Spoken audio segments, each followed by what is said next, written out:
The light is failing on a flooded lane somewhere in the English countryside.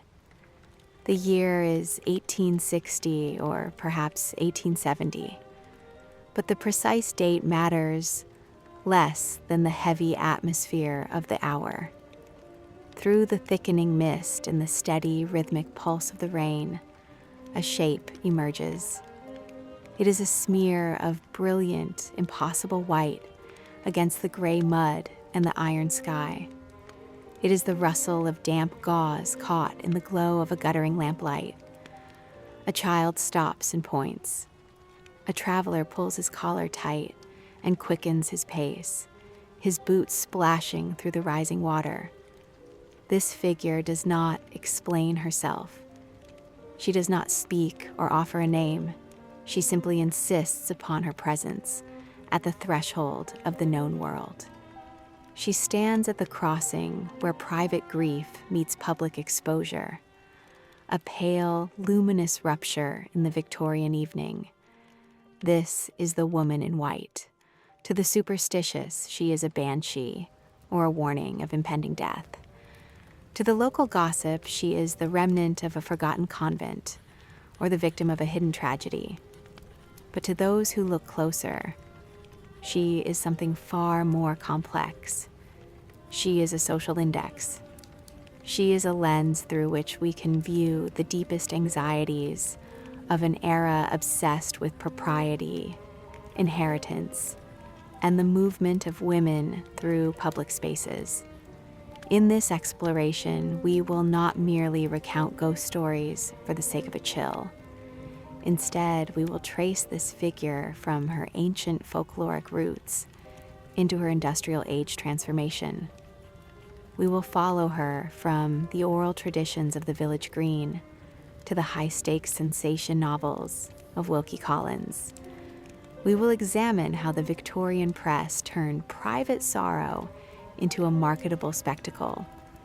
By the end, we will understand why this pale silhouette continues to haunt the edges of our collective imagination, moving forever through the mist of a world that tried and failed to pin her down. To understand the Victorian obsession with the woman in white, we must first look backward deep into the soil of English folklore and the shared European imagination. The figure did not arrive in the 19th century as a fresh invention of the industrial age. Instead, she was a transformation of much older shapes that had been moving through the dark for centuries. Before she was a character in a sensation novel or a report in a penny dreadful, she existed in the medieval world as a creature of lament and a marker of boundaries. The landscape of pre-Victorian England was a map of memory and silence, where every ruined wall and every ancient crossroads held the potential for an encounter with the past. In the centuries following the Norman conquest, the landscape of England was dotted with ruins and sacred sites that carried their own spectral weight. One of the most persistent early forms of the white woman is the lamenting figure at the site of a dissolved convent or a ruined priory. These were not merely ghosts of individuals, but ghosts of institutions. Following the dissolution of the monasteries under Henry VIII, the physical shells of these religious houses became magnets for stories of veiled penitents and grieving nuns. These figures were almost always described as wearing white or gray, colors that signified both their purity and their status as the living dead. They were seen pacing the former cloisters or standing near the high altars that had long since been stripped of their gold and their purpose. These sightings served a specific communal purpose. They kept the memory of the sacred past alive in a landscape that had been violently secularized. To see a woman in white at a ruined abbey was to witness the lingering shadow of a lost social order. The white of her habit was a visual protest against the gray stone of the ruins, a reminder of a spiritual life that the state had attempted to erase. This English tradition shares deep roots with continental analogues, most notably the German Weise Frau and the Banshee of Irish and Scottish lore. In the German states, the White Lady was often a herald of death for royal houses, appearing in the corridors of palaces like the Hohenzollerns to signal the end of a reign.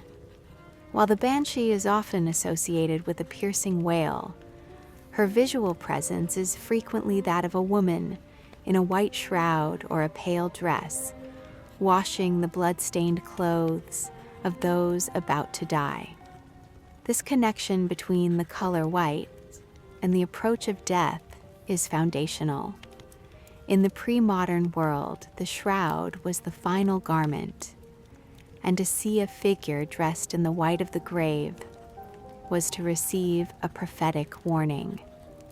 This folkloric function moved from the wilder edges of the British Isles into the English heartland, where the white woman became a more localized omen. She began to appear not just at ruins, but at the edges of villages and at dangerous river crossings. The geography of these sightings is critical. The early woman in white was often a boundary ghost. She appeared at the liminal places, the bridges, the toll gates, and the narrow lanes that marked the end of one parish and the beginning of another. In these locations, she functioned as a communal device for mapping danger. To report a sighting of a pale woman at a particular stone bridge was to warn fellow travelers that the crossing was treacherous or that violence had occurred there in the past. She was a marker of untold violence inscribed into the land. Many of these local legends involved women who had been displaced by grief or betrayal. The widow waiting for a husband who never returned from sea, or the mother searching for a lost child in the marshes. Her whiteness in these contexts was the color of absence. It was a visual signal that she no longer belonged to the world of the living, yet she could not fully depart from the places where her heart had been broken. As we move toward the 18th and early 19th centuries, we see an ecology of motifs beginning to solidify. The posture of the figure is almost always described in the same way: a shrouded or veiled head, a beckoning or warning hand, and a slow gliding movement that suggests she does not touch the earth. This visual grammar was not accidental. It was a shorthand that allowed a witness to immediately categorize what they were seeing. To see a woman in white was to know instantly that you were in the presence of a lamentation. The funerary whiteness of her clothing predates the modern black mourning conventions that we now associate with the Victorian era. In the older tradition, white was the color of the virgin, the bride, and the dead. This triple association created a powerful, unstable image, a figure who represented the peak of life and the coldness of the grave all at once. The white dress was a costume of transition, marking the passage from one state of being to another. The transition from these ancient folkloric functions to the Victorian codification was a process of continuity rather than a sudden break. The Victorians did not stop believing in the boundary ghosts of their ancestors. They simply updated the setting. The haunted ruins of the medieval past were replaced by the haunted domestic spaces of the modern world. However, the social work the figure performed remained remarkably consistent. The woman in white continued to serve as a device for mourning absent women and for processing the anxieties of a changing society. In the parish recollections of the early 1800s, we find numerous accounts of pale figures seen in the lanes at dusk.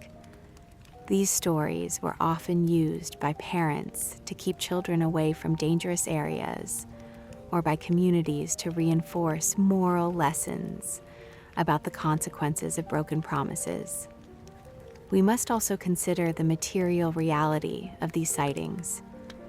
In the pre-industrial world, light was a precious and scarce resource.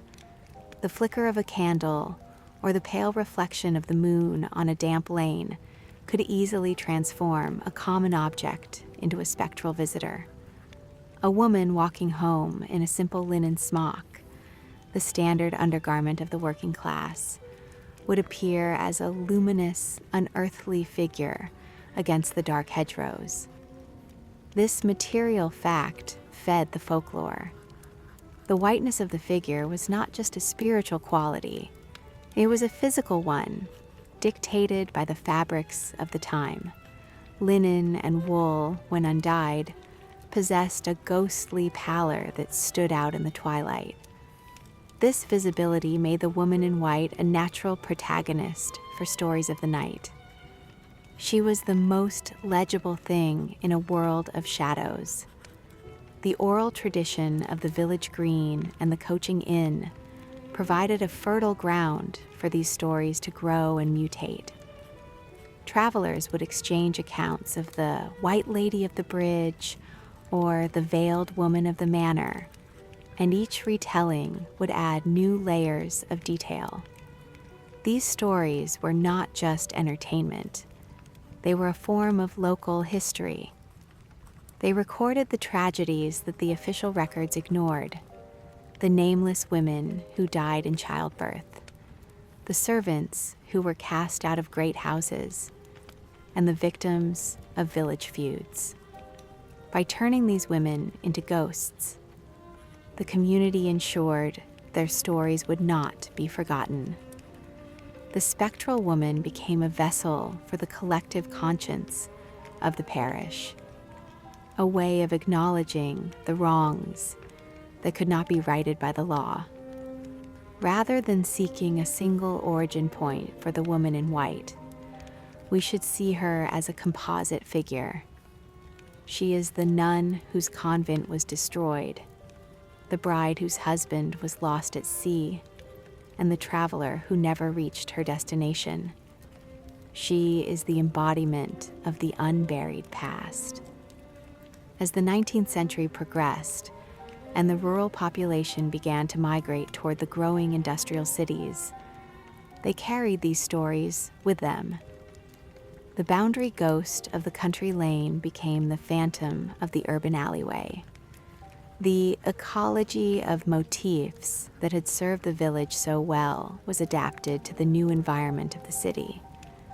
The pale cloth that once marked a ruined priory now marked the threshold of a tenement house or the railing of a city bridge. The Victorian woman in white was carrying the weight of the medieval penitent, the Irish banshee, and the village boundary ghost. She was a figure of transition, moving from the oral tradition of the campfire and the hearth into the printed pages of the modern era. Each time she was seen, she reaffirmed the connection between the past and the present, showing that even in an age of steam engines and gaslight, the oldest fears still had a place to walk. The white figure moving through the mist was a reminder that the world was still full of secrets, and that some sorrows were too great to stay silent, even after the voices that carried them had long since faded into the earth. Understanding why the woman in white became such a haunting fixture of the Victorian mind can be revealed looking closely at the color itself. In 19th century England, white was not a neutral background or a simple absence of color. It was an unstable and powerful signifier that carried a heavy burden of contradictory meanings. To see a figure in white was to witness a visual paradox. On one hand, white represented the absolute pinnacle of Victorian womanhood, the purity of the bride, the innocence of the child, and the domestic sanctity of the home. On the other hand, it was the color of the grave, the hue of the burial shroud, and the mark of a life that had been drained of its vitality. This instability is where the ghost finds her power. She occupies the thin, translucent space between the altar and the tomb. The physical nature of Victorian clothing played a crucial role in the creation of this icon. During the mid-19th century, there was a profound cultural shift in textile production. The rise of industrial weaving made light, airy fabrics like muslin, gauze, and lawn more accessible than ever before. These materials were favored for their delicate appearance, but they possessed a peculiar quality when seen at night. Muslin is semi-transparent. It catches the light differently than the heavy wools or dark silks worn during the day. Under the moon or the newly installed gaslights of the city, a woman dressed in white muslin appeared to glow from within. She seemed less like a solid person and more like a collection of captured light.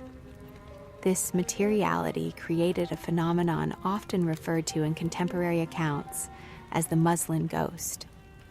Because these fabrics were so light, they moved with the slightest breeze, creating a fluttering, ethereal effect that suggested the figure was gliding rather than walking. However, there was a dark side to these beautiful materials. White muslin was notoriously flammable.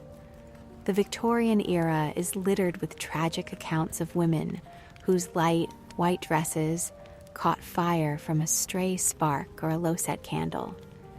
These living torches became a horrific reality of the period, adding a layer of genuine, visceral fear to the sight of a woman in a flowing white gown.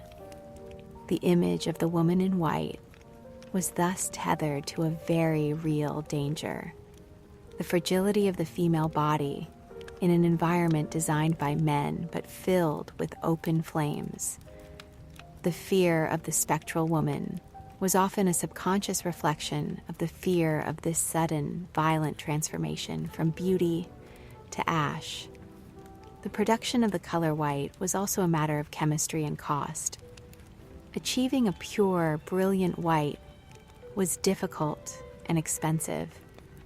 It required constant bleaching and the use of substances like bluing agents or lead-based powders. For the upper classes, a pristine white dress was a display of wealth.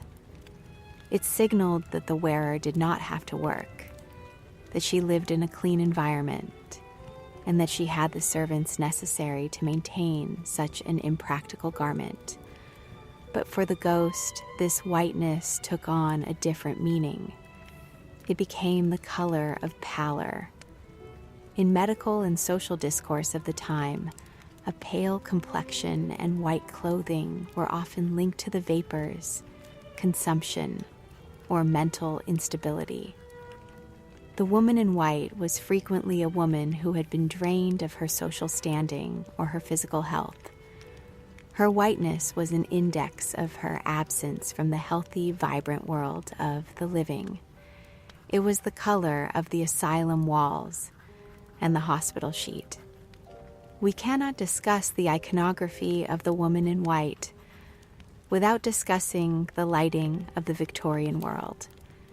This was the age when the darkness was first being truly challenged by technology. The introduction of gaslight changed the way the night was perceived.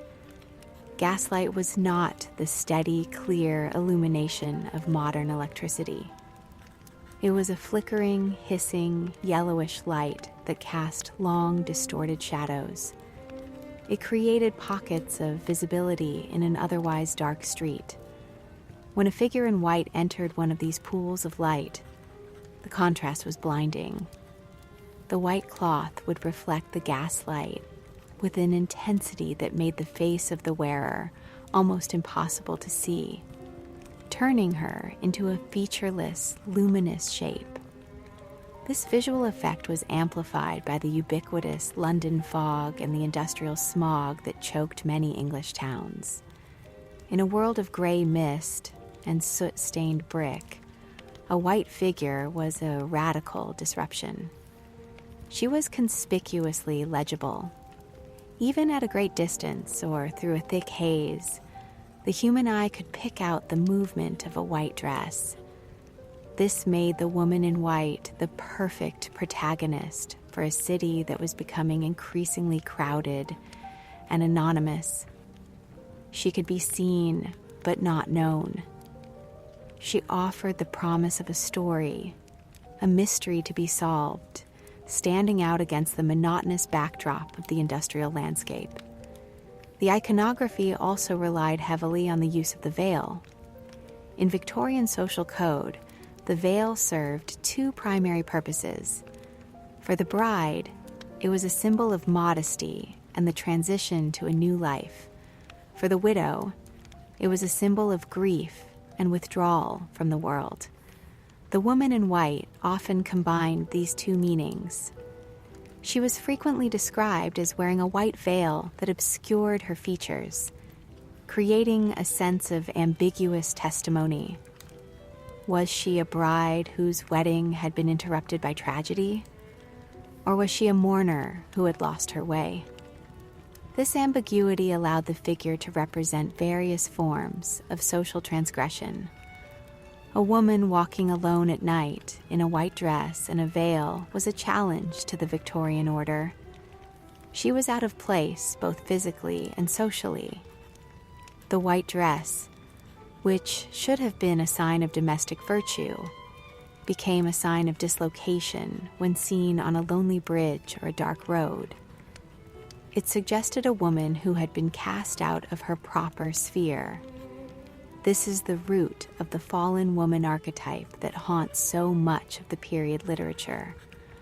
Her white clothing was a reminder of what she had lost, a lingering ghost of a virtue that no longer existed. The religious symbolism of whiteness added another layer of complexity. In the High Church and Catholic traditions, white was the color of baptism and the color of the Virgin Martyr. For a Victorian audience, a woman in white could easily be seen as a sacrificial figure, someone who had suffered for the sins of others. This linked her to the ancient folkloric traditions of the penitent nun, but updated the context to include the modern sins of the city, the betrayal of a lover, the theft of an inheritance, or the wrongful imprisonment in a private madhouse. The color white functioned as a silent accusation. It declared her innocence even as her presence in the dark suggested her ruin. It was the color of the blank page, waiting for the truth to be written upon it. Furthermore, we must consider the influence of the stage. The Victorian theatre was obsessed with spectacle, and the ghost effect was one of its most popular tricks.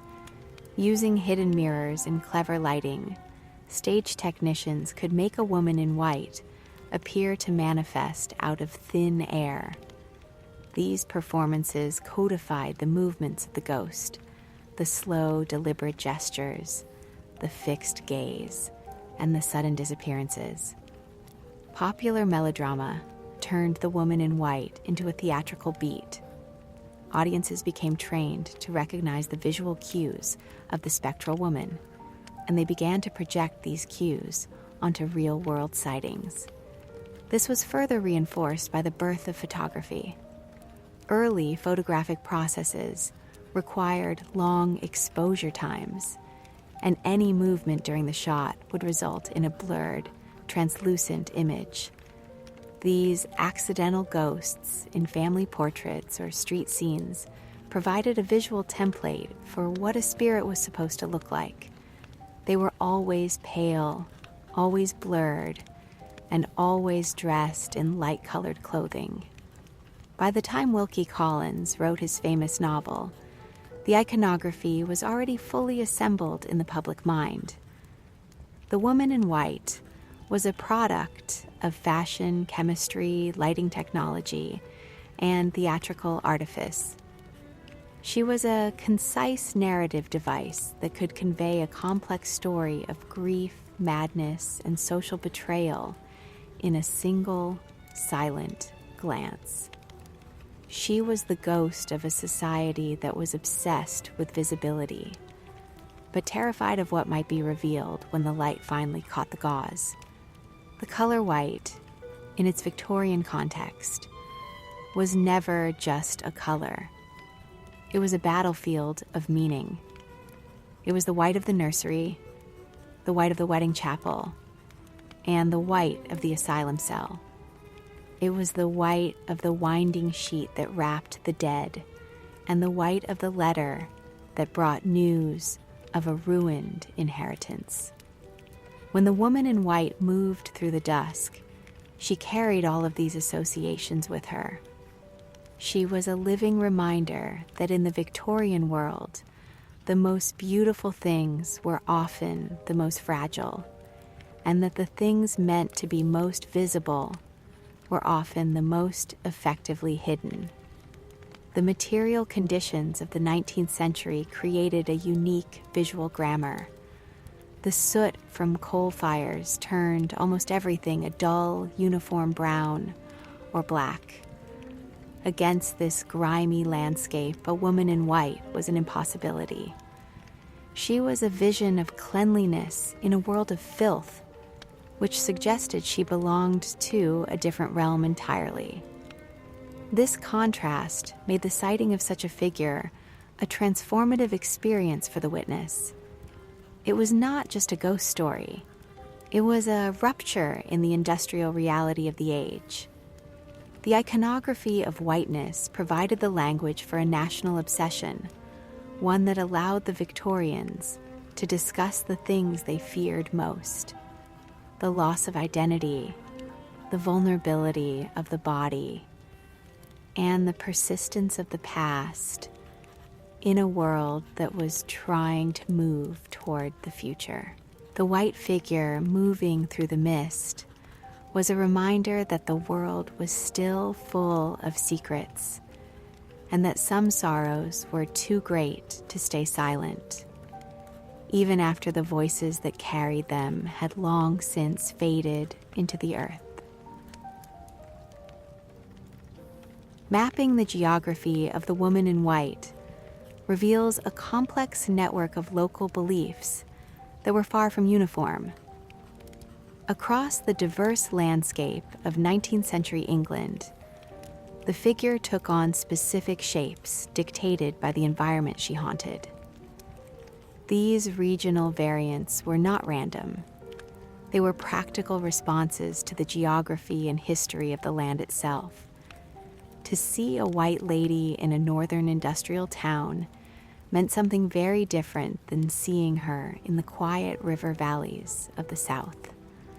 We must look at these specific topographies to understand how the folkloric woman in white functioned as a living part of the community. One of the most persistent regional forms is the bridge apparition. Bridges are literal and symbolic thresholds. They are places of crossing, places of danger, and often places where tolls were collected. In riverine communities whose livelihoods depended on safe passage, the woman in white often appeared as a guardian or an omen. She was the white lady of the ford or the bridge, seen standing near the water's edge just before a flood or after a tragic accident. In these accounts, her presence served as a communal warning system. To see the pale figure was a sign to turn back or to proceed with extreme caution. The white of her dress served as a beacon in the darkness of the riverbank, a visual signal that the boundary between land and water, or life and death, was becoming unstable. closely related to the bridge figure was the woman of the toll house. As the road networks of England expanded in the early Victorian period, the toll gate became a site of frequent interaction between strangers. Legend spoke of a woman in white who would appear at the gate at the stroke of midnight.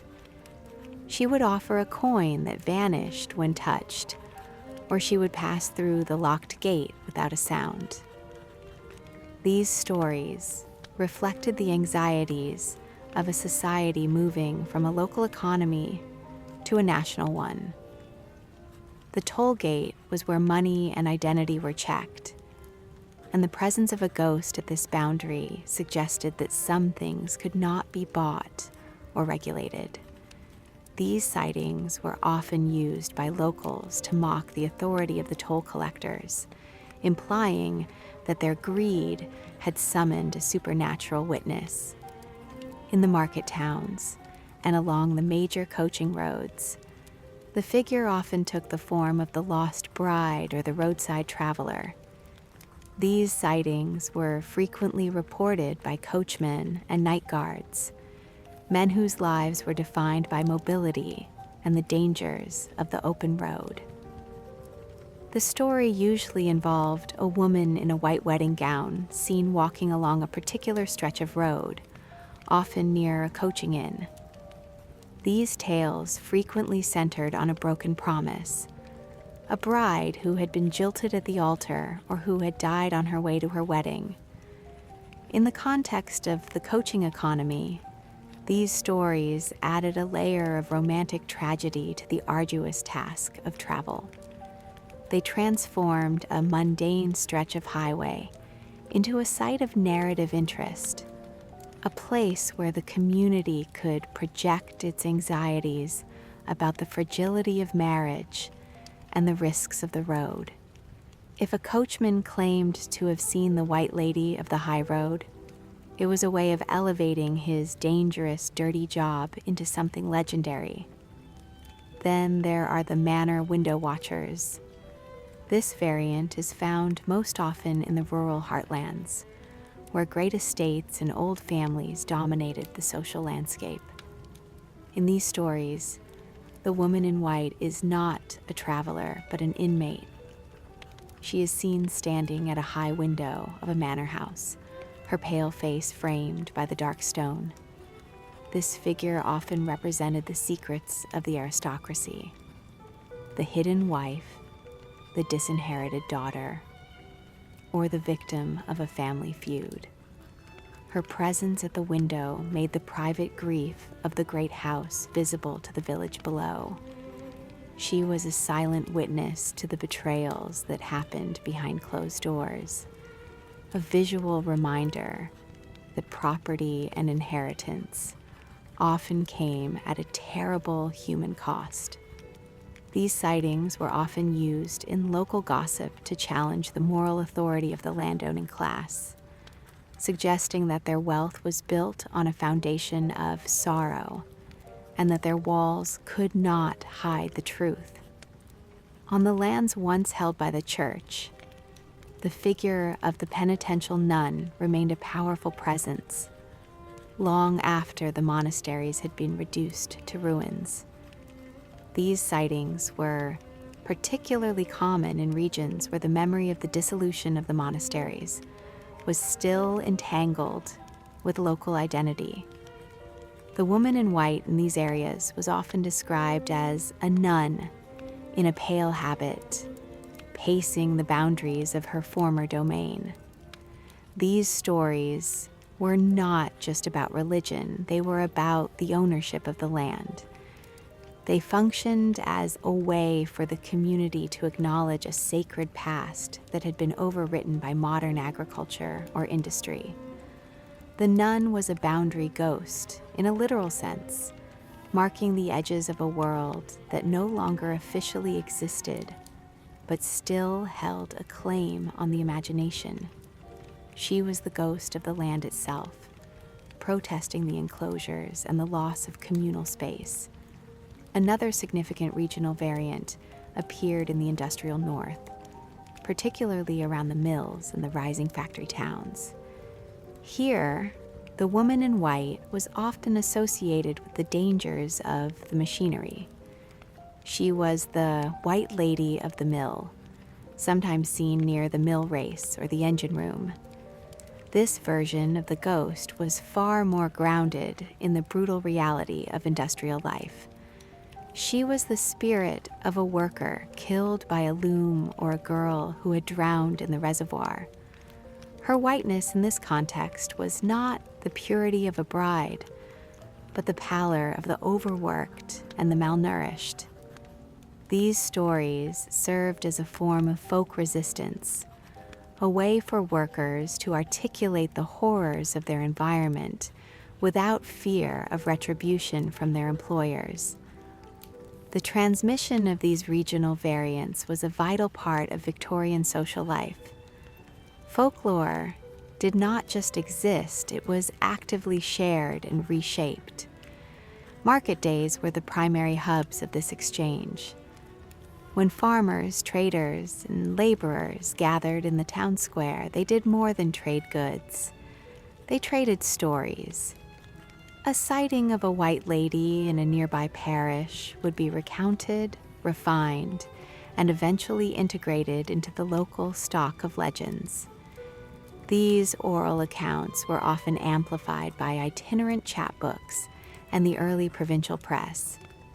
These cheaply printed booklets would take a local incident and give it a broader, more dramatic frame, often adding moralizing commentary that aligned the story with Victorian values. Through this process, the woman in white became a standardized cultural icon while still retaining her local flavor. The chapbooks functioned as a bridge between the oral tradition and the coming age of the sensation novel. The role of parish gossip cannot be overlooked in this ecology of stories. In a world before instant communication, the gossip networks were the primary keepers of community history. They codified the sighting reports, deciding which stories were worth remembering. When a woman in white was reported, the gossip network would immediately begin to search for a context. Who had died recently? Whose daughter was missing? Or what old tragedy had occurred on that bridge? By providing these answers, the community domesticated the ghost. They turned a terrifying supernatural event into a manageable social narrative. The woman in white became a way for the village to talk about itself, its fears, and its unhealed wounds. She was the collective projection of a society that was struggling to reconcile its ancient traditions with its modern ambitions. Ultimately, these regional variants performed essential moral work. The figure was used didactically in the schoolroom and at the hearth to monitor the behavior of the living. If a young woman was warned that a white ghost haunted a certain lane at night, the message was clear.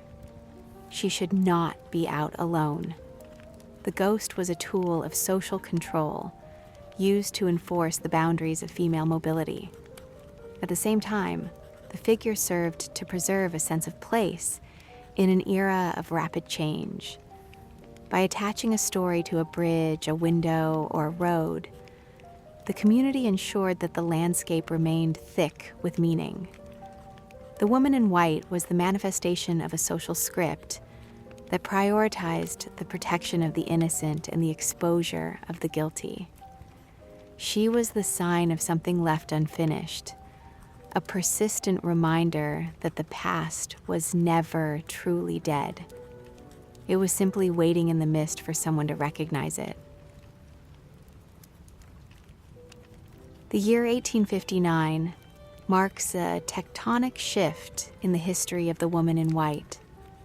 While the figure had haunted the English landscape for centuries as a fragment of folklore and a marker of local tragedy, it was Wilkie Collins who finally gave her a formal, national, and modern identity. In the pages of Charles Dickens's journal, All the Year Round, Collins began the serialization of a story that would not only define the sensation novel, but would also fix the image of the pale woman in the Victorian psyche with industrial permanence. To understand this moment, we must look beyond the plot of the book and see Collins as an editor and a collector of existing cultural anxieties. He did not invent the woman in white. He novelized her. He took the scattered sightings from the country lanes and the urban bridges, and he synthesized them into a single, terrifying narrative device that could be consumed by a mass audience. This was the moment the ghost became a modern phenomenon, moving from the oral tradition into the high-stakes world of commercial publishing. The encounter that opens the novel is perhaps one of the most famous scenes in English literature, and it serves as the precise point where folklore meets the industrial world. Walter Hartwright, a young drawing master, is walking from London to Hampstead on a warm July night. The setting is critical. It is a threshold between the suffocating, soot-stained city and the open country. Suddenly, he is touched on the shoulder by a woman dressed from head to foot in white garments. This gesture is a direct inheritance from the folkloric tradition, where the ghost often signals its presence through a cold touch or a sudden appearance at a crossroads. But Collins immediately subverts the supernatural. This woman, Anne Catherick, is not a spirit. She is a fugitive. She has escaped from a private asylum, and her whiteness is not the glow of the afterlife, but the uniform of institutional confinement and the pallor of madness. By making her a living woman who looks like a ghost, Collins created a new kind of horror, the horror of the social system itself.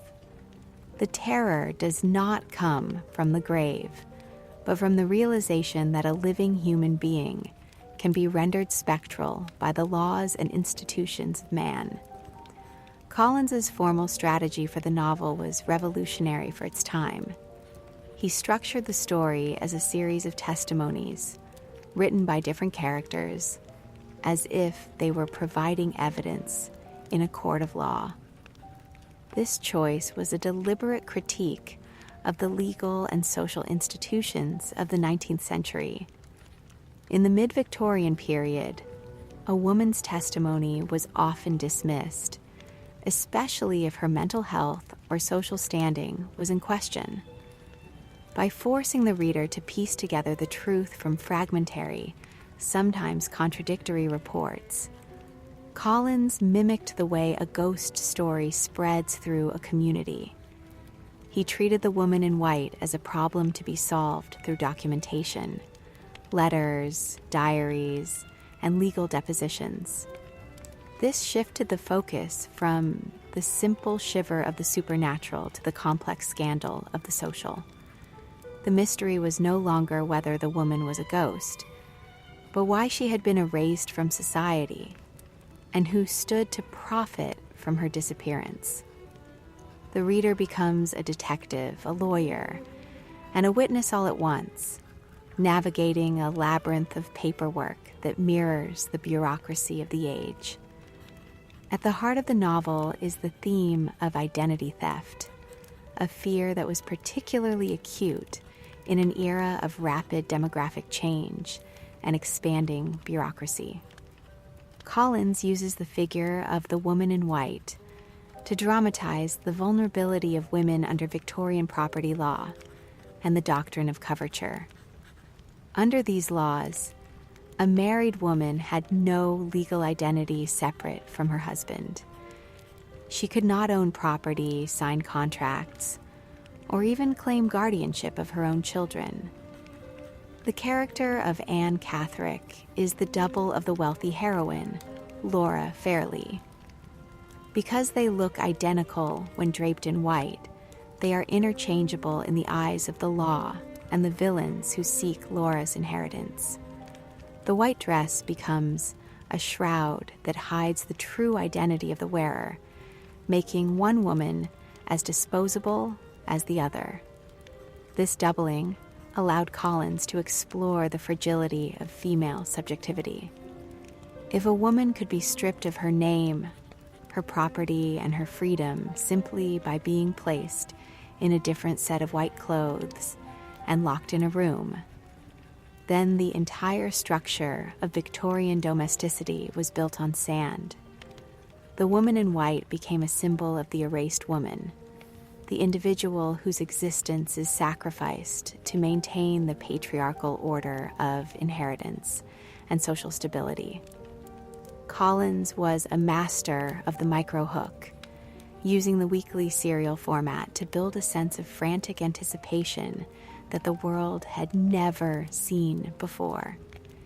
Each installment would end with a cliffhanger that left the public desperate for the next fragment of the mystery. This commercial pressure shaped the way the woman in white was perceived by the masses. She was no longer a local legend told over a fire. She was a national event. People in the streets would ask each other, "Have you seen the woman in white yet?" referring to the latest chapter. This serialization turned the ghost into a commodity, a piece of intellectual property that could be sold and resold. There were woman in white perfumes, woman in white waltzes, and women began to dress in white to emulate the tragic Anne Catherick. The image had become a fashion statement and a cultural shorthand for mystery and feminine distress. Collins had taken a figure of mourning and turned it into a brand, proving that even the most haunting images could be assimilated into the Victorian marketplace. The novel also acted as a powerful critique of guardianship and the private asylum system, which was a source of profound public anxiety during the 1850s and 60s. During this period, the laws surrounding lunacy were terrifyingly lax.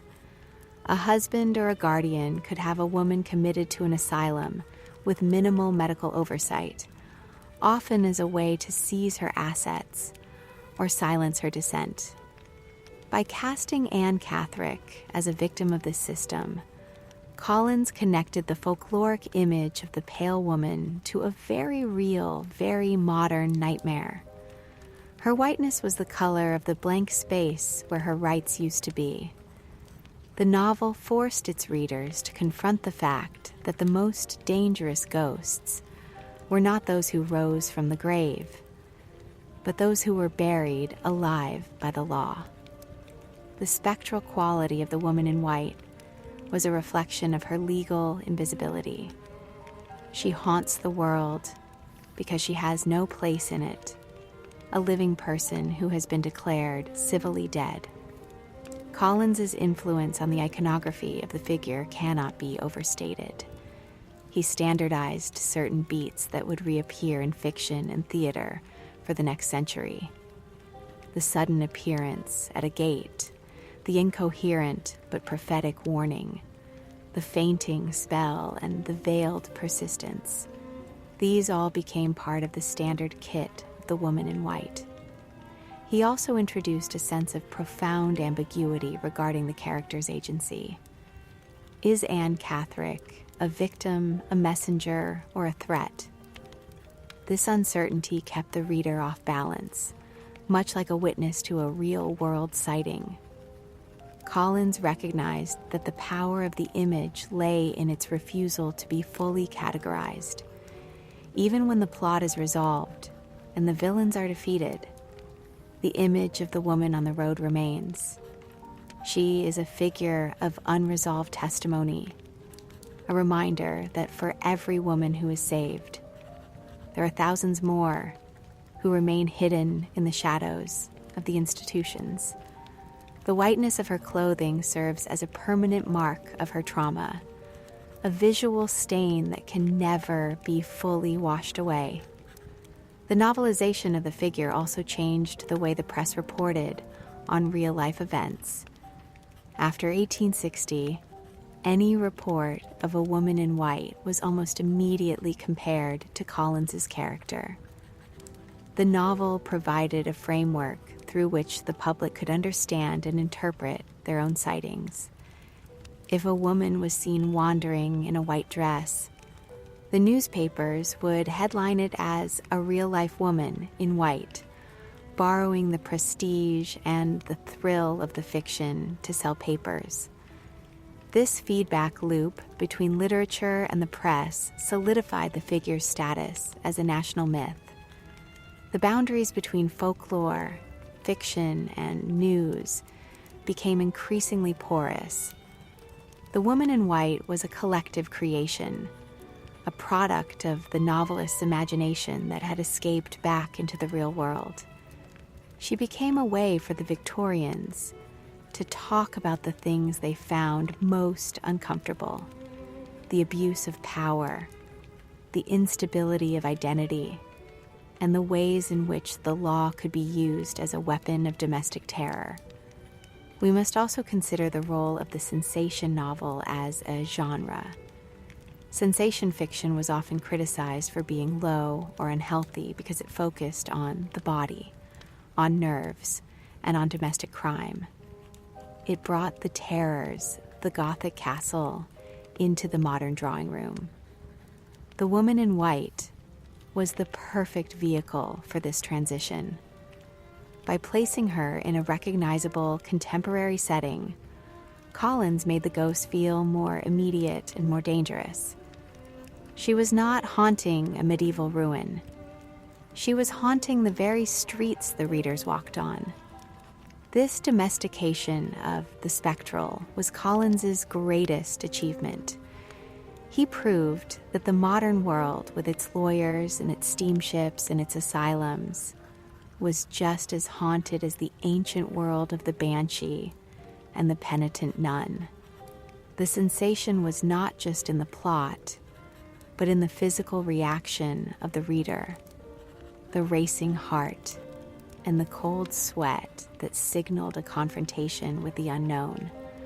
The visual impact of the novel was further enhanced by the illustrations that often accompanied its various editions. Artists like John McLennan and Frederick Walker helped to codify the look of the woman in white, emphasizing her large, hollow eyes and her frantic, windswept appearance. These images provided a template for stage adaptations, where the woman in white became a staple of Victorian melodrama. On stage, her appearance was signaled by specific musical cues and the use of the limelight to create a preternatural glow.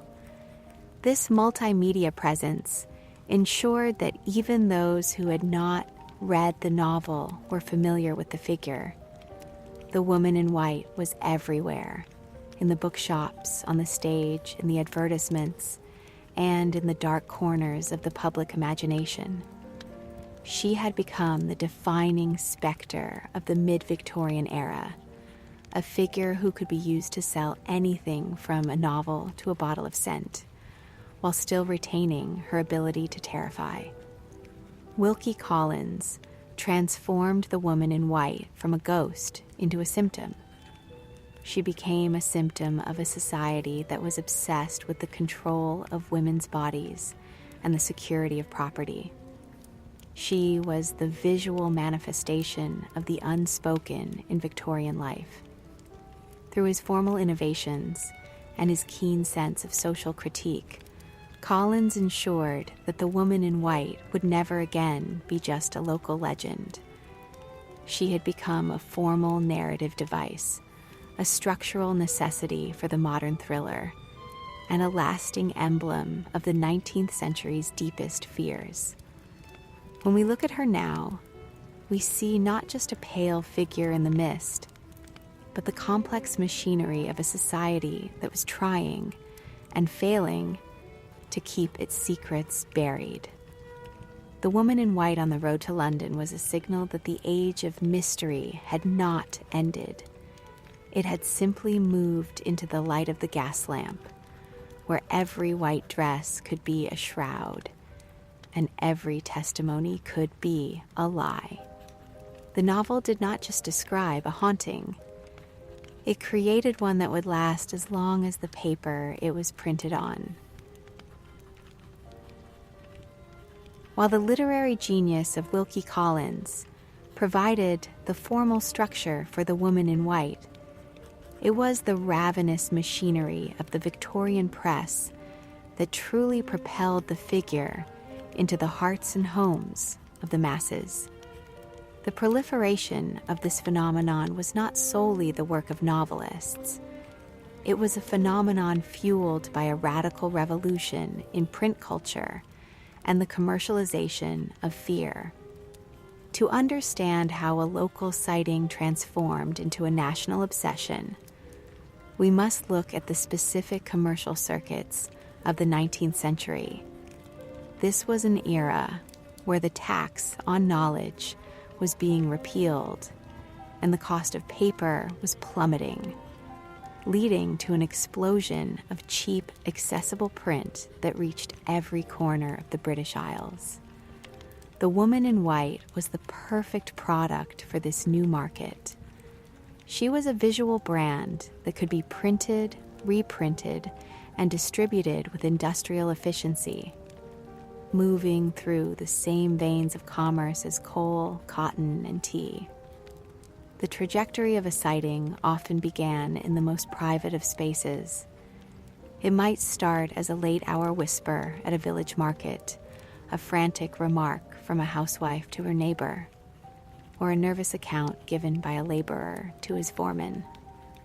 In the 18th century, such a story might have remained within the parish, slowly fading into local lore. But in the Victorian era, these private moments of terror were quickly harvested by the local press. Provincial newspapers, always in need of content to fill their columns between reports on agricultural prices and local politics, found that ghost sightings were a guaranteed way to boost circulation. A sighting of a pale woman on a local bridge was not just news, it was a sensation. Editors would take these scraps of oral testimony and translate them into a specific rhetorical frame, adding a layer of moral gravity or theatrical flair to ensure the story resonated with a wider audience. Once a sighting was printed in a local paper, it entered a broader market circulation through the practice of reprinting. In a world before strict copyright enforcement for news, provincial editors would freely lift stories from one another, allowing a report from a remote corner of Cumberland to appear in a London broadsheet within days. This process functioned like a game of telephonic whispers, where each reprint might add a new detail or heighten the drama to suit the tastes of a different demographic. The Woman in White thus became a portable narrative. She was detached from her specific local origins and reattached to a national imaginary. She was no longer just the ghost of a particular bridge. She was the ghost of the age, a recurring character in the daily drama of the British press. We must also consider the role of the broadside and the chapbook in this economy of sensation. These were the cheapest forms of print, often consisting of a single sheet of rough wood pulp paper sold on street corners for a penny or less. The broadside was a visceral medium. It often featured a crude woodcut illustration of a woman in a flowing white dress, her hands outstretched in a gesture of warning or despair. These images were not works of art, they were icons. They provided a visual shorthand that even the semi-literate could understand. The text accompanying these images was often written in a breathless, urgent style, blending factual reporting with sensational speculation. These broadsides were the ancestors of the modern tabloid, and they treated the Woman in White with a mixture of pious dread and morbid curiosity. They turned private grief into a public spectacle, inviting the reader to participate in the mystery for the price of a copper coin. The economics of sensation were driven by an editorial appetite for the spectral that was both calculated and cynical. Editors understood that the Victorian public possessed a profound taste for the terrible. They recognized that stories of women in white could be used to mediate other, more grounded anxieties. For example, a report of a spectral woman might be used as a filler to cover up a lack of political news, or it might be framed in such a way as to comment on local social issues without naming names. If a woman was seen haunting the gates of a factory, the story could be used to subtly criticize working conditions or the moral character of the owner without risking a libel suit. The ghost provided a layer of plausible deniability, allowing the press to explore controversial topics under the guise of reporting on the supernatural. The language choices made by journalists and editors were crucial in codifying the phenomenon. They utilized a specific vocabulary of pallor, gauze, shrouds, and thresholds to ensure that every report felt connected to the larger cultural myth. By using the same descriptive tropes, the press created a sense of consistency that made the phenomenon feel more real. If every woman in white across England was described as having fixed, staring eyes and a gliding gait, the public began to believe they were seeing the same entity, or at least the same category of being. This linguistic standardization was a form of branding. It turned a series of unrelated events into a coherent phenomenon that could be tracked, debated, and sold. The press did not just report on the woman in white. They authored her, providing the script and the stage for her to perform on. Furthermore, the rise of the Illustrated Police News and similar publications brought a new level of graphic detail to the reporting of the spectral. These journals specialized in depicting the most lurid and violent aspects of Victorian life, and they found that the woman in white was a recurring favorite among their readers. They would provide detailed engravings of sightings, often placing the figure in highly dramatic settings. Perched on the edge of a cliff, standing over a sleeping victim, or emerging from a dense fog. These illustrations gave the ghost a physical presence that the text alone could not provide. They allowed the reader to see the ghost in their own mind, reinforcing the visual grammar that Wilkie Collins and others had established. The mechanical reproducibility of these images ensured that the woman in white was a constant presence in the visual landscape of the city, staring out from newsstands and shop windows. The arrival of the electric telegraph in the mid-19th century further accelerated this process. For the first time in history, information could travel faster than a horse or a train. A sighting in a distant village could be telegraphed to London and printed in the evening editions the very same day. This produced a sense of real-time haunting. The ghost was no longer a thing of the distant past. She was a contemporary event, a breaking news story that demanded immediate attention. This speed of communication created a feedback loop between the public and the press. People would read about a sighting and then go out looking for their own, which in turn provided more material for the newspapers. The woman in white became a self-sustaining media event, fueled by the very technology that was supposed to be ushering in an age of pure reason and scientific progress. we must also recognize the way the press utilized the woman in white to police the boundaries of social behavior.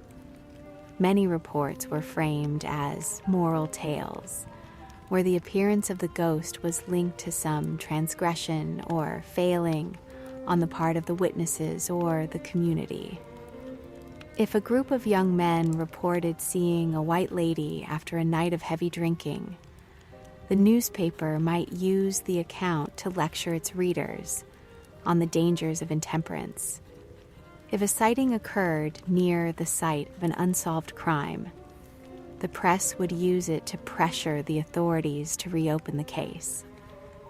The spectral woman became a tool for municipal order and social regulation, a way for the press to exert influence over the moral life of the parish. She was the unblinking eye of the public conscience, rendered in ink and paper. The commercialization of the figure reached its peak with the introduction of ghost tours and spectral guides in the later Victorian period. Entrepreneurs began to realize that people were willing to pay to visit the sites of famous sightings. Maps were printed showing the locations where the woman in white had been seen, and local inns would advertise their proximity to haunted bridges or manor windows. This was the birth of dark tourism, where the legends of the past were packaged as entertainment for the growing middle class. The press played a vital role in this, providing the publicity and the historical background necessary to make these sites attractive to visitors. The woman in white was no longer a figure of dread. She was a destination, a point of interest on a weekend excursion. The print economy of the 19th century did not just record the history of the woman in white, it manufactured her as a cultural necessity. By translating private sorrow into public spectacle, and by standardizing the visual and linguistic cues of the haunting, the press ensured that the figure would remain a permanent fixture of the Victorian imagination. The woman in white became compelling not because of the physical reality of the sightings, but because there existed a vast, efficient infrastructure for the distribution of sensation. She was the ghost in the machine of the industrial press, a flickering image of the past that was kept alive by the very forces of modernity that sought to replace it. In the final decades of the century, as the high water mark of sensation fiction began to recede, the press continued to find utility in the image, even as scientific rationalism and the rise of psychology offered new explanations for hallucinations. The newspapers clung to the evocative power of the pale lady. They recognized that while people might no longer believe in spirits, they still believed in the stories. The woman in white had become a permanent part of the national stock of images, a reliable shorthand for mystery that could be deployed whenever the market demanded a chill. She was a product of the print age, born from the ink of the broadside and the lead of the printing press, a figure who could never truly be erased because she was written into the very fabric of the modern world. The woman in white was never a figure of the open field or the crowded parlor. She was a creature of the threshold, existing in those precise locations where the public world collided with private tragedy. These spaces of appearance were not chosen at random. They were the architectural and geographical nodes of the Victorian landscape that held the most tension. In the mid-19th century, the physical environment of England was undergoing a massive transformation, yet the ghost remained tethered to three specific sites: the bridge, the window, and the road, Each of these locations provided a different stage for the performance of the spectral, and each reflected a specific set of anxieties about the safety of the community and the stability of the home.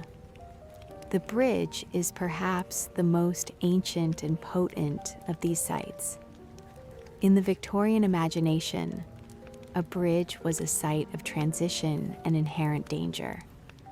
It was the point where the safety of the road met the unpredictability of the water. Sightings of a woman in white on a bridge often followed a specific narrative pattern. She would be seen standing at the midpoint of the span, staring down into the current, or she would appear suddenly at the far end, blocking the path of the traveler. The bridge functioned as a literal and symbolic liminal space. It was a place where one was neither here nor there, caught between two banks. For a society obsessed with progress and the movement of goods, the bridge was a vital link in the industrial chain, yet it remained vulnerable to the elements. The presence of a pale figure in such a location signaled that the crossing was not merely a physical act, but a moral one. Many of these bridge ghosts were linked to stories of women who had been abandoned or who had sought an end to their sorrows in the water below. By haunting the bridge, the woman in white forced the community to confront the human cost of its expansion. She was the ghost of the gap, the reminder that every connection made by man could be broken by fate. Furthermore, the bridge was a place of enforced proximity. On a narrow stone bridge, a traveler could not avoid the figure. This lack of escape created a visceral sense of dread that was central to the Victorian ghost story. The white of her dress served as a warning light, reflecting off the dark water and the damp stone. In the local reports of the time, witnesses often described a sense of coldness that preceded the sighting, as if the ghost were drawing the heat out of the very air. This thermal shift was a physical manifestation of the boundary crossing. The bridge became a site of unwanted testimony, where the traveler was forced to witness a grief that had no place in the rational world of commerce. The woman on the bridge was a marker of a historical wound that refused to heal, a stationary figure in a world that was increasingly obsessed with speed. If the bridge represented the dangers of the public world, the window represented the vulnerabilities of the private one. The Victorian house was designed as a fortress of domesticity, a place where the family could be shielded from the corruption of the city. The window was the eye of this fortress, the only point where the internal and external worlds could meet. A woman in white seen at a window was a sign that the domestic sanctuary had been breached. She was almost always described as looking out, her face a pale oval against the dark glass. This image tapped into the profound Victorian fear of the secret in the house. It suggested that behind the respectable facade of the manor or the villa, there was a hidden history of madness, confinement, or betrayal. The window watcher was a figure of entrapment. She was a woman who was physically present in the home, but socially erased, a prisoner of the patriarchal structure that claimed to protect her. The technology of the window itself contributed to the spectral effect. Victorian glass was often uneven, filled with ripples and seeds that distorted the light. At dusk, the reflection of a lamp or the movement of a curtain could easily be mistaken for a figure. But for the witness on the street, the sight of a pale woman at a high window was a radical disruption of the social order. It invited the gaze of the public into the private sphere. turning the home into a site of surveillance. These window sightings were particularly common in the burgeoning suburbs, where the middle class was attempting to establish clear boundaries between themselves and their neighbors. The ghost at the window was a reminder that walls could not keep out the past. She was the manifestation of the unspoken within the family, the daughter who had been disowned or the wife who had been replaced. Her whiteness was the color of the silence that permeated the Victorian parlor, a visual scream that could not be heard through the glass. The road, however, provided a different kind of stage. Unlike the bridge or the window, the road was a site of constant movement and anonymity. The roadside apparition was a product of the coaching age and the early years of the railway. She was the woman who appeared in the middle of a lonely lane, forcing the horses to shy or the driver to swerve. This figure was often a traveler who had never reached her destination. She represented the fragility of human plans in a world of vast distances. The road was a space of random encounter, where the social status of the traveler offered no protection against the supernatural. To meet a woman in white on a dark road was to be stripped of your worldly identity. In that moment, you were simply a soul meeting another soul in the darkness. The iconography of the roadside ghost was heavily influenced by the speed of travel. As people began to move faster through the landscape, their perceptions changed. A figure seen from a moving carriage or a train was a blurred, fleeting image. The woman in white was the perfect protagonist for this kinetic haunting.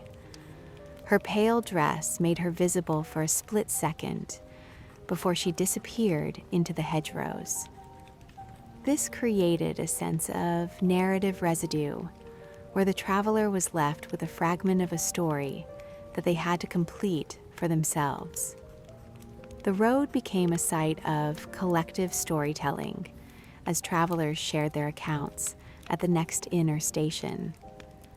The woman in white was the thread that connected these disparate journeys, a recurring character in the grand, unfolding drama of the English highway. We must also consider the role of the gate along these roads.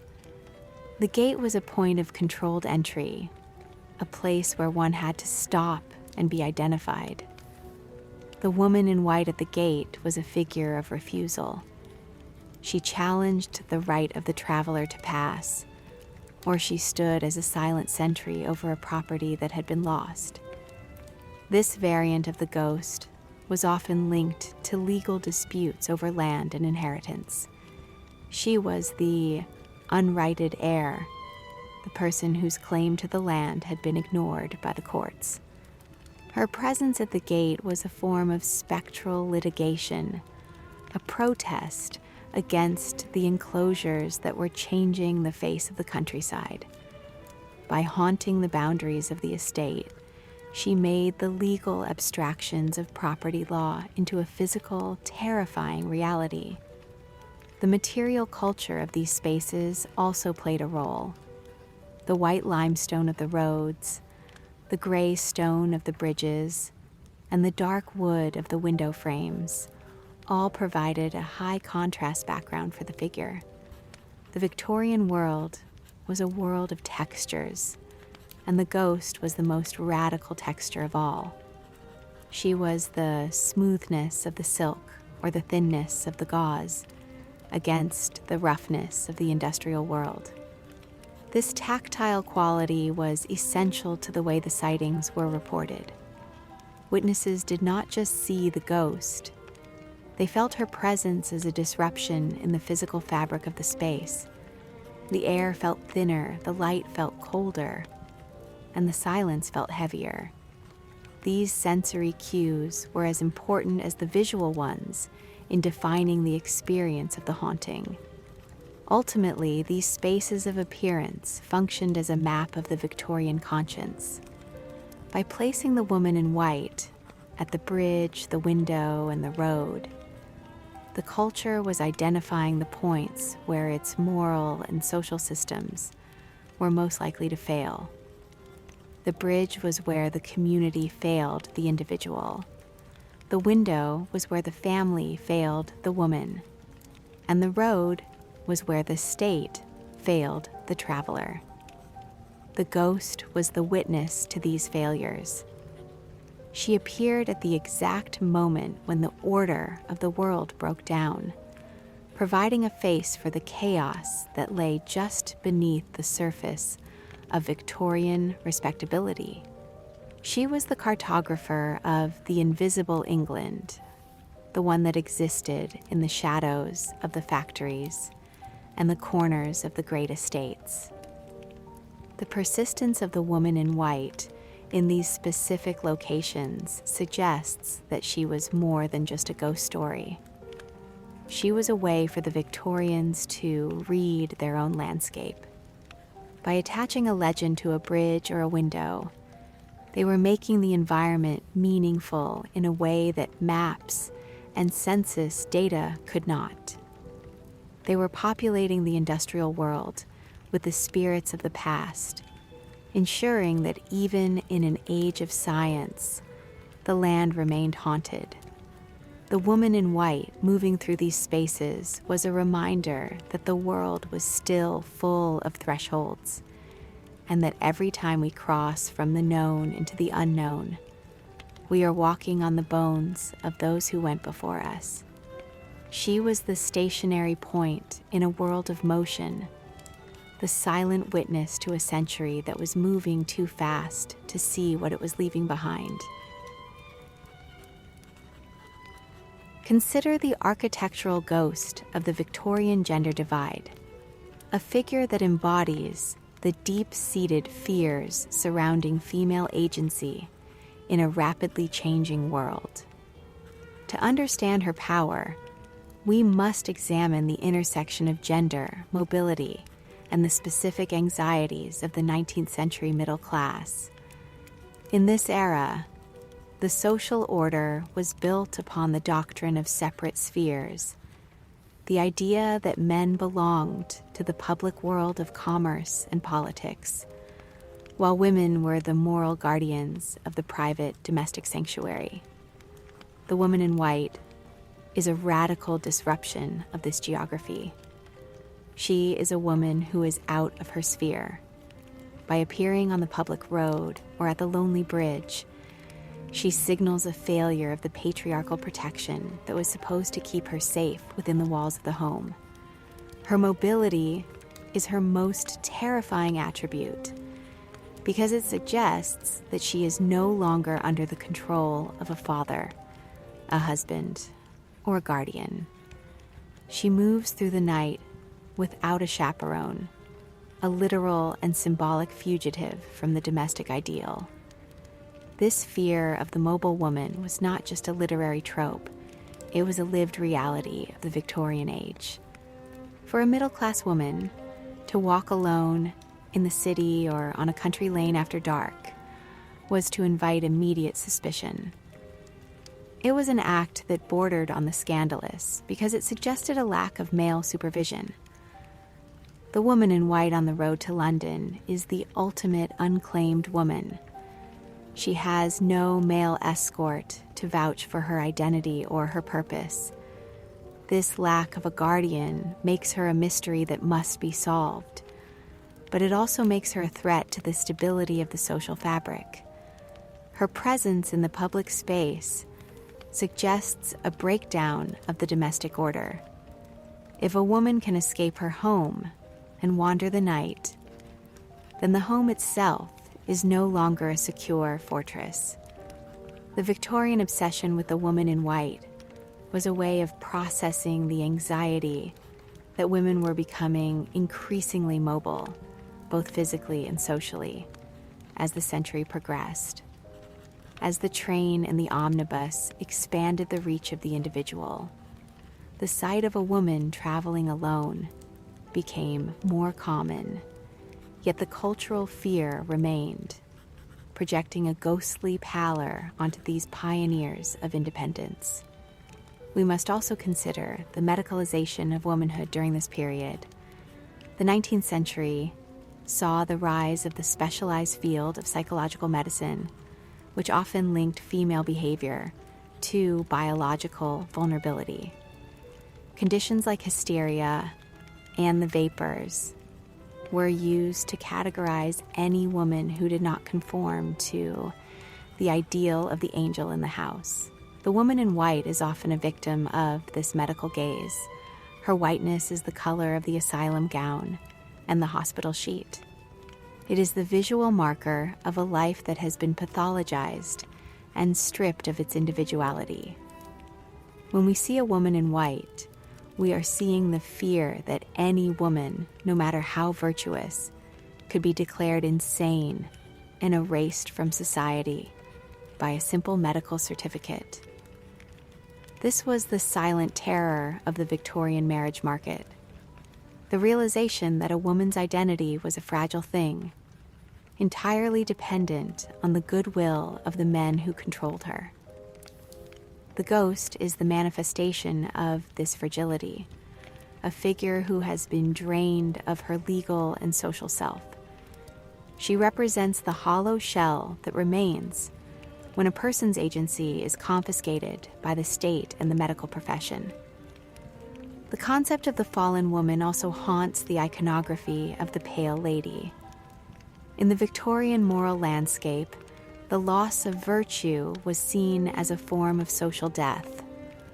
A woman who had been seduced and abandoned was often described in terms that suggested she had become a specter while still alive. Her white dress, once a symbol of her bridal purity, became a mocking reminder of what she had lost.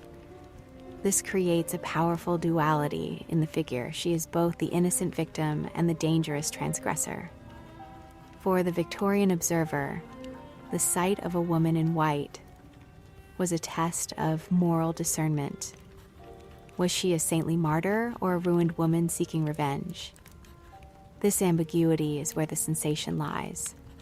It forced the reader to confront their own prejudices about female behavior and the harsh consequences of social exclusion. The woman in white is the unburied conscience of a society that demanded absolute purity, but offered no path for redemption. She is a reminder that in the eyes of the public, there was no middle ground between the pedestal and the grave. Furthermore, the physical vulnerability of the female body was a constant source of anxiety.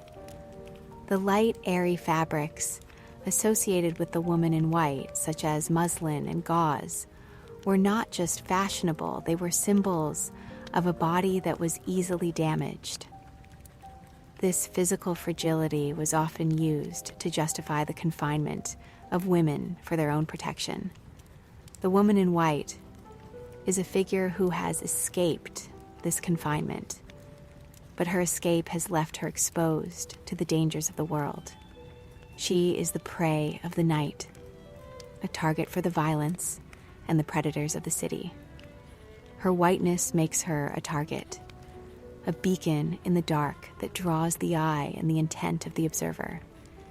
This creates a tension between the desire to protect her and the fear of what she represents. The male protagonist, Walter Hartwright, experiences this tension immediately upon meeting Anne Catherick. His first instinct is to help her, but he is also overwhelmed by a sense of dread that he cannot explain. He recognizes that she is a woman in danger, but he also senses that she is dangerous to him, a threat to his own sense of order and rationality. The very act of helping a woman in white could lead a man into a labyrinth of social and legal scandal. The law of coverture, which merged a woman's legal identity into that of her husband, provided the legal framework for this spectrality. Under coverture, a married woman was civilly dead. She could not own property. She could not sign contracts, and she had no legal standing in a court of law. She was a ghost in the eyes of the legal system. The woman in white is the literalization of this legal non-existence. She is a figure who has been stripped of her rights and her voice. In Wilkie Collins' novel, the plot hinges on the fact that Laura Fairley can be replaced by Anne Catherick because the law does not recognize their individual identities as meaningful. They are both just women in white, interchangeable units of property to be managed by men. This reveals the true horror of the Victorian gender system. It was a system that fundamentally dehumanized women, turning them into pale reflections of their male guardians. The whiteness of the dress represents the blank slate of a woman's identity under the law, a space where a husband could write whatever name or fate he chose. The anxiety of the double is also central to this narrative.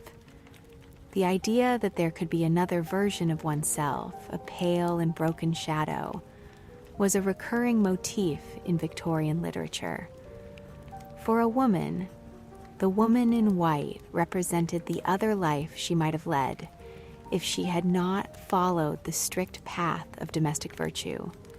She was the ghost of the life that was repressed, ignored, or destroyed. This doubling created a sense of psychological instability. If the woman in white was the double of the virtuous heroine, then the boundary between sanity and madness, or virtue and ruin, was dangerously thin. Any woman could become the woman in white given the right set of tragic circumstances. This made the ghost a personal threat to every female reader, a reminder that their own security was an illusion. It suggested that under the right pressure, the angel in the house could be transformed into the phantom of the asylum. We should also examine the role of the observer in these sightings.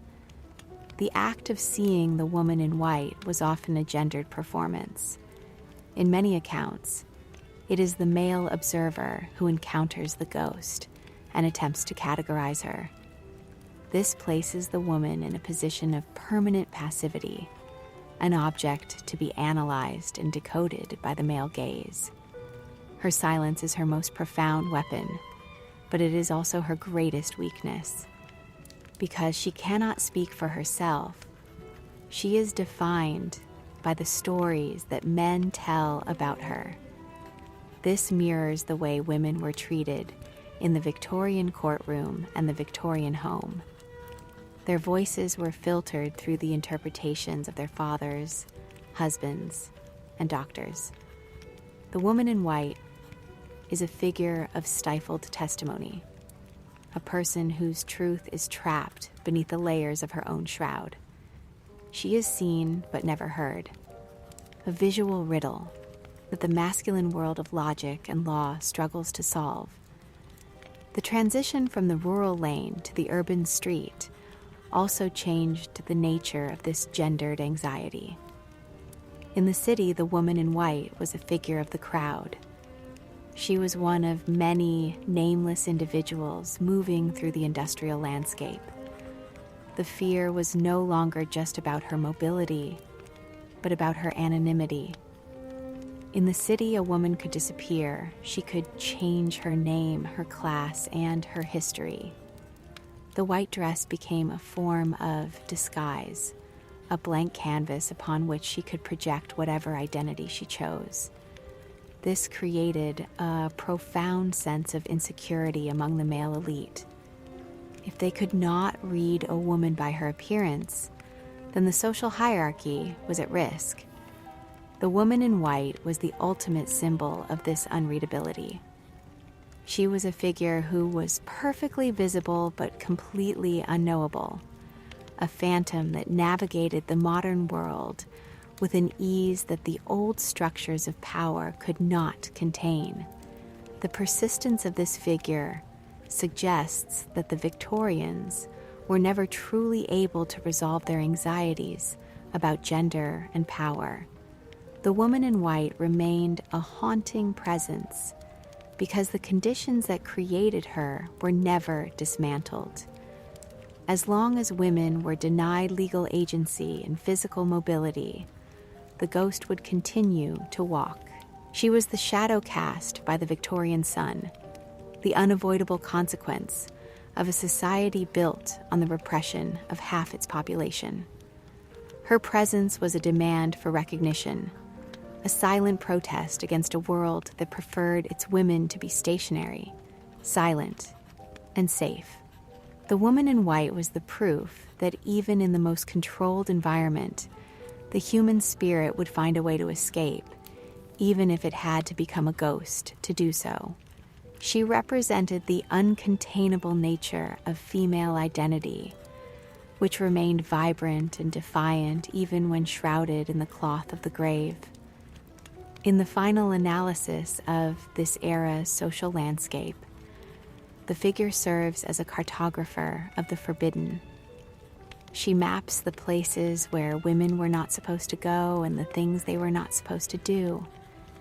She is the boundary marker of the Victorian gender script.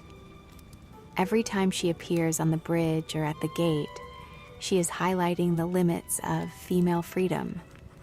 She is a reminder that the protection offered by men was often just a different form of confinement. The woman in white is not just a ghost of the past. She is a ghost of the now for the Victorian woman, a constant flickering image of the stakes of her own existence.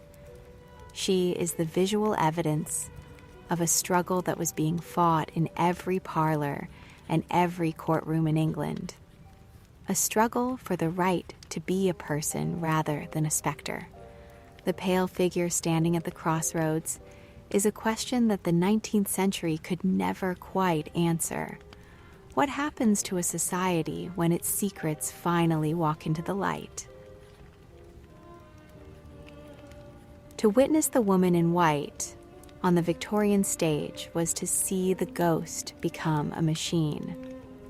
By the middle of the 19th century, the phantom was no longer just a figure of the imagination or a flickering light in a country lane.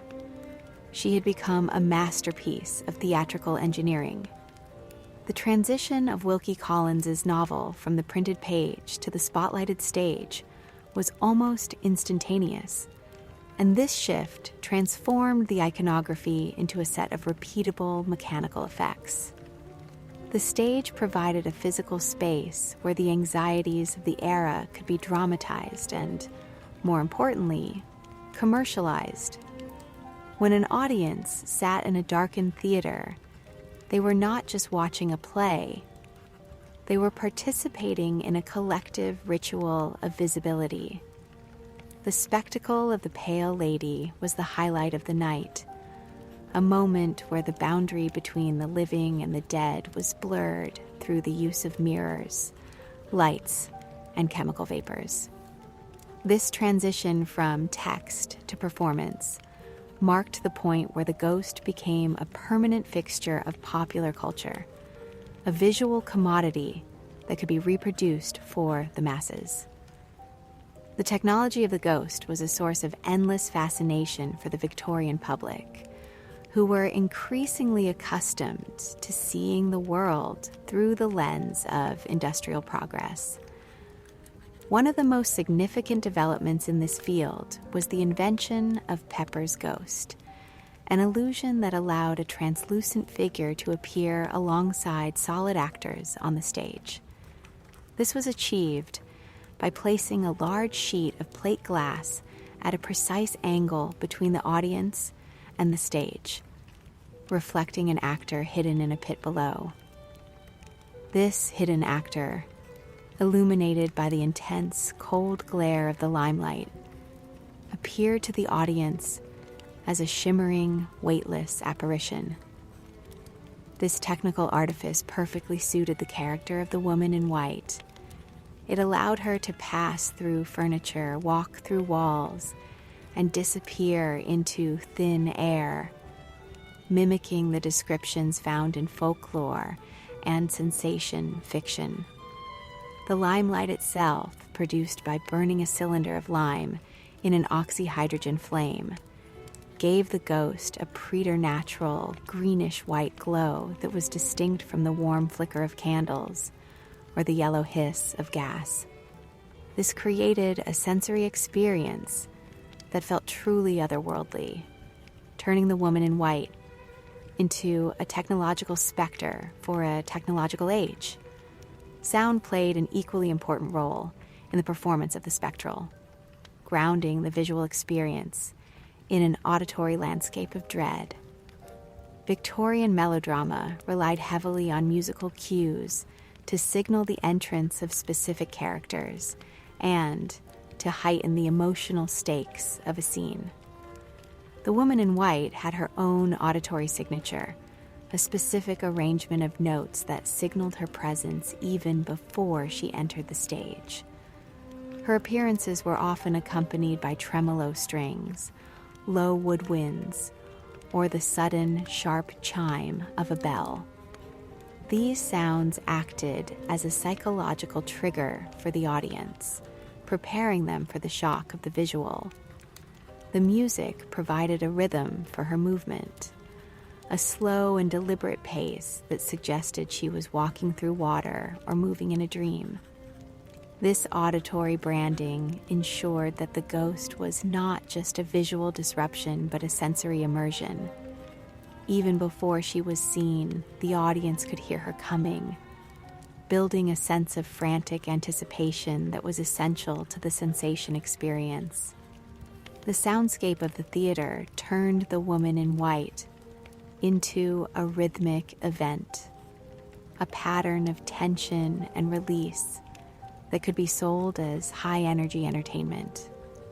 The codification of movement was another critical aspect of the theatrical adaptation that defined how the public perceived the ghost. Because the woman in white was often a silent figure, her character had to be expressed through gesture and posture rather than dialogue. Actresses who played the part were trained in a specific set of movements that became synonymous with the haunting. The fixed, unblinking stare, the hand pressed to the heart in a gesture of eternal distress, and the slow, gliding walk that seemed to ignore the friction of the floor. These gestures were derived from contemporary theories of physiognomy and the study of hysteria, linking the ghost to the medical and psychological anxieties of the time. The performance was a way of standardizing madness and grief, turning internal states into a series of recognizable physical cues. The theater made the unseen visible and digestible, turning the woman in white into a set of physical instructions that could be replicated by troops across the country. This meant that whether a spectator saw the play in London or in a provincial town, they were seeing the same version of the ghost, which further solidified her status as a national icon. The commercialization of the image extended far beyond the walls of the theater and into the intimate spaces of the Victorian home. The woman in white became a pervasive presence in the marketplace, a brand that could be applied to almost any product to give it a touch of the sensational. There were perfumes named after her, designed to evoke the cold, floral scent of the Pale Lady, and sheet music for the woman in white waltzes, which were played in parlors across the country. The fashion industry also capitalized on the trend, with shops advertising muslin for the modern Anne Catherick or gauze for the spectral bride. This merchandising turned the ghost into a lifestyle choice, a way for Victorian women to participate in the thrill of the sensation novel without leaving the safety of their domestic sphere. The ghost was no longer a figure of terror. She was a fashion accessory, a way to signal one's cultural literacy and sophisticated taste. This commodification of fear was a hallmark of the Victorian era, a time when even the most haunting experiences were packaged and sold as consumer goods. We must also consider the role of early photography in the adaptation of the image, as the camera provided a new way to document the spectral. Photography was initially seen as a tool of scientific truth, but it quickly became a medium for the supernatural. The long exposure times required by early photographic processes meant that any movement during the shot resulted in a blurred, translucent image. These accidental ghosts provided a visual template for what a spirit was supposed to look like, and they were frequently used to promote stage plays and novels. The woman in white was the perfect subject for this new medium. Her pale clothing and her frantic movements were perfectly suited to the limitations of the technology, resulting in photographs that seemed to capture a soul in the act of vanishing. The blurred photograph and the staged performance reinforced each other, creating a feedback loop of visual evidence that convinced many that the spirit world was becoming visible through the lens of modern science.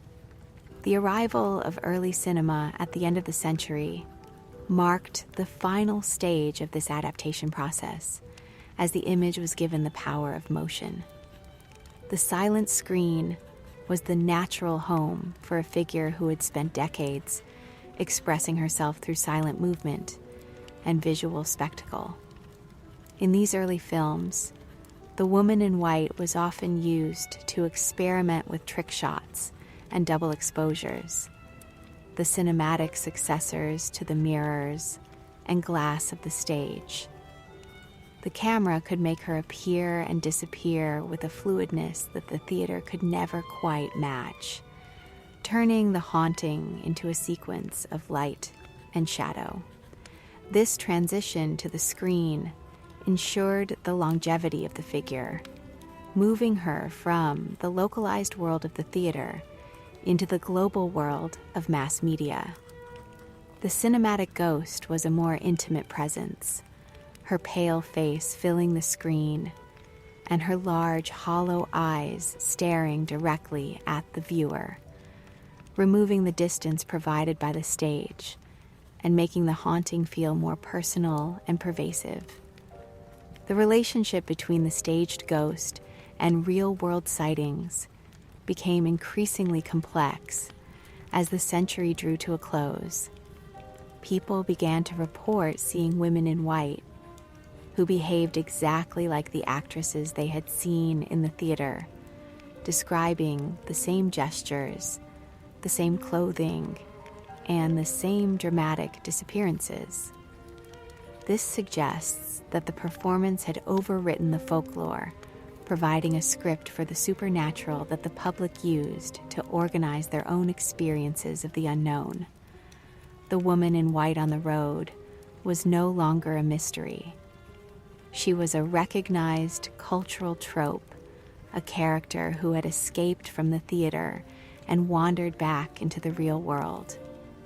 This blurring of artifice and reality was the ultimate success of the Victorian media machine, creating a ghost that was so well defined and so pervasive that it no longer needed a book or a stage to exist.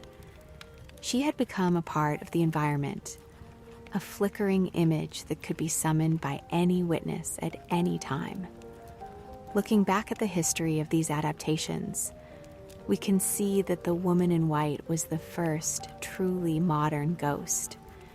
She was the product of a media environment that valued visibility and sensation above all else, a figure who could move seamlessly between the page, the stage, the photograph, and the screen. She was a reminder that in the modern world, the most powerful hauntings are not those that happen in ancient castles, but those that are broadcast into the living rooms and the theaters of the masses. The iconography of the Pale Lady provided the visual and auditory language for a century of horror, a language that defined the shape of the spectral for generations to come. The ghost in the machine was not a malfunction. She was the machine's most successful product, a flickering image of a society that was obsessed with the light, but forever haunted by what lay in the shadows. The performance of the woman in white was not just an entertainment. It was a way for the Victorian world to see itself in the cold glow of the limelight, a society of spectators watching their own secrets walk across the stage. History is rarely written by the victors alone. It is also written by the frightened, the marginalized, and the observant who leave behind fragments of their encounters in the dusty archives of provincial newspapers. To address the question of veracity, we must look at the documented reports that filled the columns of the Victorian press, where the woman in white was treated not as a literary metaphor, but as a disruptive physical presence.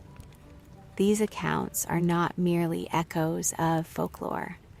They are historical events that prompted police intervention, public gatherings, and documented industrial stoppages. By examining 3 specific cases from the mid to late 19th century, we can see how the specter manifested in real time, and how she was recorded by a society that was increasingly obsessed with the collection of evidence. The Hampstead Mania of 1860. The first case is perhaps the most significant in terms of its direct connection to the media culture of the time. In the autumn of 1860, a genuine public panic gripped the London suburb of Hampstead, an event that was documented with both alarm and amusement by journals such as the Saturday Review and the Times. This was not a slow-building legend, but an explosive reaction to the serialization of Wilkie Collins' novel. Throughout the month of October, reports flooded in of a pale woman seen wandering the dark lanes of Hampstead Heath. Witnesses claimed she appeared suddenly out of the thick autumnal fog, her white garments shimmering under the weak light of the newly installed gas lamps. The veracity of this case lies in the massive public response it generated. On several consecutive nights, hundreds of people from across London traveled to Hampstead, creating a spectacle that the local authorities struggled to contain. These crowds were not composed of superstitious peasants, but of city dwellers who had been primed by their weekly reading to expect a spectral encounter. The police records of the time show that extra patrols were assigned to the Heath to prevent the ghost hunters from causing a riot. The press reported that the mob became so large and unruly that they began to harass any solitary woman who happened to be wearing light-colored clothing. This was a media-induced hallucination on a citywide scale. The Hampstead Mania demonstrated that the woman in white had become a template for reality. The public was no longer seeing a ghost. They were performing a haunting. One notable report from the local Gazette described a young man who claimed to have followed the figure into a dense thicket, only to find himself alone in the dark. The sheer number of similar testimonies forced the papers to investigate. Eventually, it was suggested that a local resident with a history of sleepwalking might have been the source of the sightings.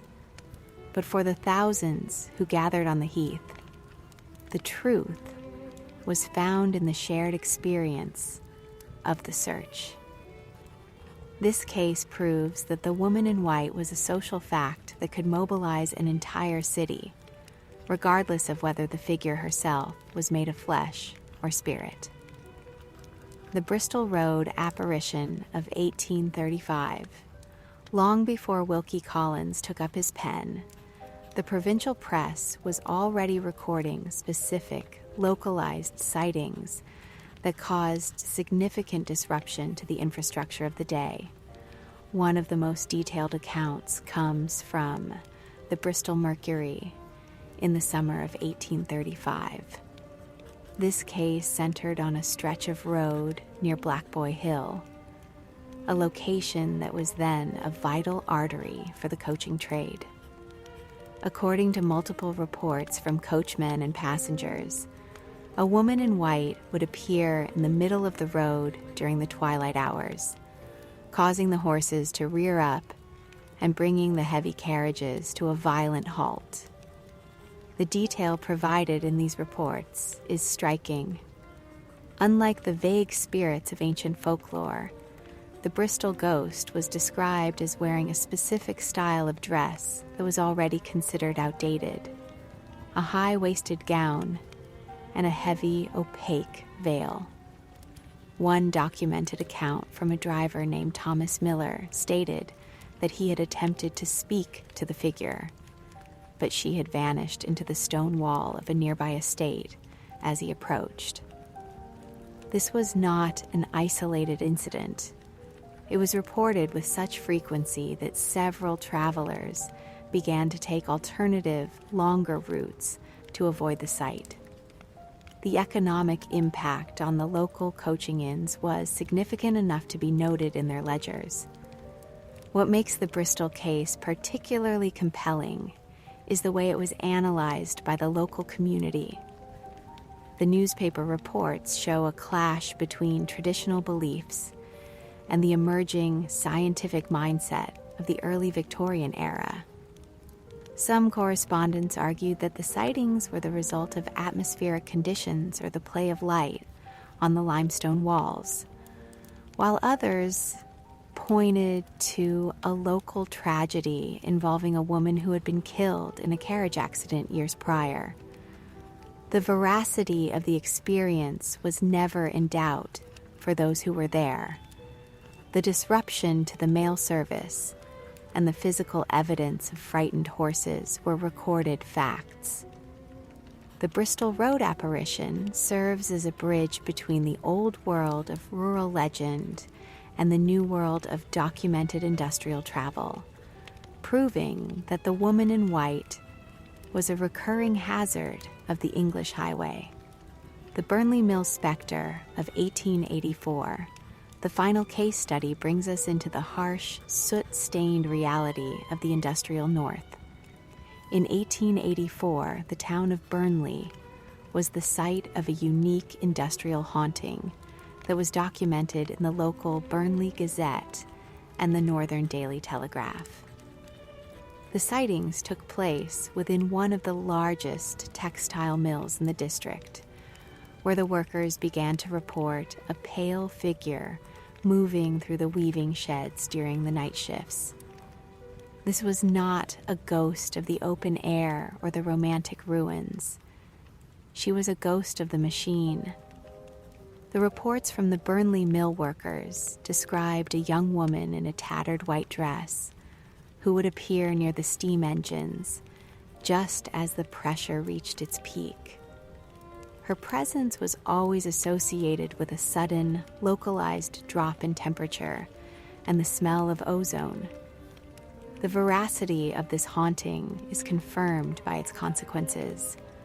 On 2 separate occasions in November of that year, the entire night shift refused to enter the weaving shed, effectively shutting down production. The mill owners, who were notoriously unsympathetic to superstition, were forced to hire a night watchman to prove that the building was secure. The industrial specter of Burnley was a manifestation of the trauma of factory life. The workers lived in a state of constant physical and psychological stress, and the woman in white became the avatar for their collective anxiety. By examining the census records of the time, historians have noted that the mill had a high rate of workplace accidents involving young female laborers. The ghost was not an external intruder. She was a product of the mill itself, a figure made of the white cotton dust and the exhausted imaginations of the weavers.